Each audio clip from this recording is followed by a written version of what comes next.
Good morning guys. तो आज हम फिर से बीएससी फर्स्ट ईयर का सेकेंड चैप्टर जो आपका फिजिकल जियोलॉजी एक इम्पॉर्टेंट टॉपिक है लेके आ गए हैं उसका। इससे पहले हमने इसमें एक वीडियो अपनी अपलोड कर चुकी है, तो आई होप आपने नहीं देखी हो तो please go and watch. I hope you like the video, तो please like subscribe and share करना ना भूलें। Thank you guys. तो आइए स्टार्ट करते हैं।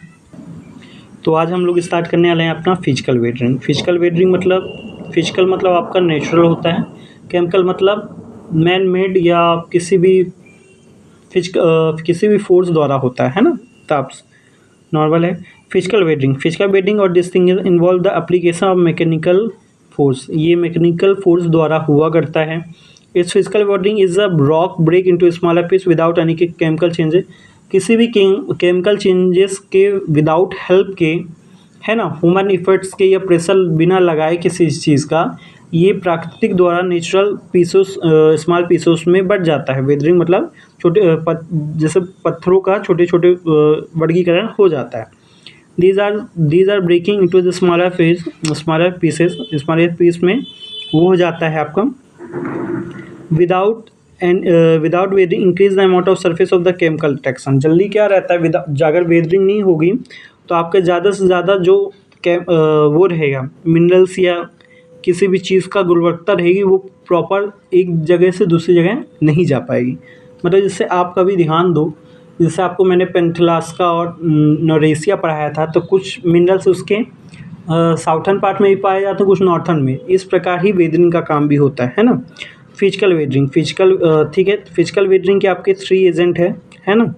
फर्स्ट है आपका frost, second heating and cooling and third है ऑर्गेनिज्म। फॉस्ट मतलब होता है कई बार धुंध मतलब कोहरा कह सकते हैं आप, या हाँ कह सकते हैं। तो पहले देखते हैं, when the water freeze it expand about the 9% of the volume. अगर वाटर फ्रीज होता है, आइस में कन्वर्ट होता है, तो उसकी वजह से धुंध पैदा होती है या भाप पैदा होती है। नेचुरल वाटर इंटर्स द रॉक, और वो बहुत ही एक इम्पॉर्टेंट होती है। उसकी वजह से किसी भी पत्थर के अंदर नरमी आती है और वो क्रैक होता है ना, ध्यान रखिएगा। Upon freezing expand and expert great pressure walls of the, और वो बहुत ज़्यादा प्रेशर का काम करता है।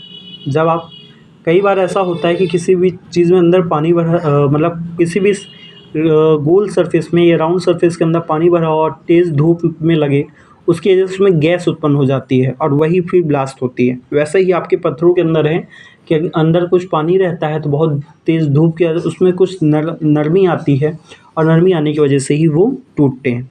इसे हम फॉरेस्ट विजिंग कहते हैं इस प्रोसेस को, है ना। ज़्यादा इसमें है नहीं। इसके बाद हम आते हैं heating and cooling. Heating and cooling क्या होता है? हीट मतलब गर्म होना, कूल मतलब ठंडा होना। It is believe that the daily cycle of the temperature change in the weakens rock particularly in hot and dry reason.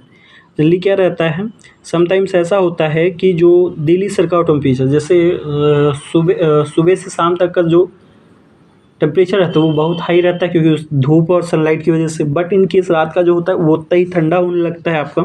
तो इसमें बताए हैं, तो heating a rock causes expand and cooling of the और contract. Heating मतलब rock का गर्म होना, मतलब एक्सपेंड मतलब बढ़ना होता है, and cooling causes is contract मतलब किसी भी चीज़ के, यदि आप कोई भी चीज़ का बाहर आप रख दो, पानी धूप पड़े तो उसका कलर या वो एकदम ख़त्म होने लगता है। उसी प्रकार एक रॉक में भी ऐसा होता है कि समटाइम्स कि बहुत ज़्यादा धूप और पानी की वजह से उसमें क्रैक्स आने लगते हैं, ठीक है ना।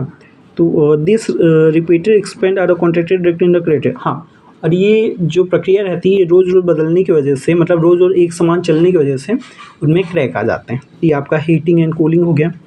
थर्ड है ऑर्गेनिज़म अब कैसे हो सकता है आप ये सोचें, लेकिन ऑर्गेनिज़म हम देखते हैं, plant burrowing animal and man play an important part in the disintegration of the rock, है ना।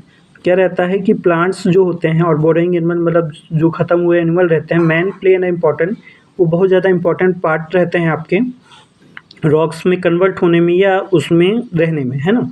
Plant root grow into the joint, और ज़्यादातर ऐसा होता है कि जो रॉक रहती है उसमें प्लांट्स के जो आपके मिलते रहते हैं।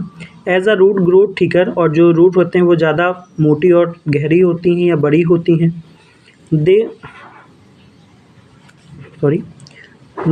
मैकेनिज़्म प्रेशर एंड विड्स, और उसी की वजह से बहुत ज़्यादा प्रेशर लगता है कई बार जो पत्थर में वो पेड़ की जड़ घुमा देती है या उसे टाइट से पकड़ लेती है सॉरी, कई बार उसकी वजह से भी आपका रॉक टूटते हैं या पेड़ की शाखाओं की वजह से या ऐसा कुछ टूटा जाता है। The burrowing animal such as the earthworm ants and the also contributed.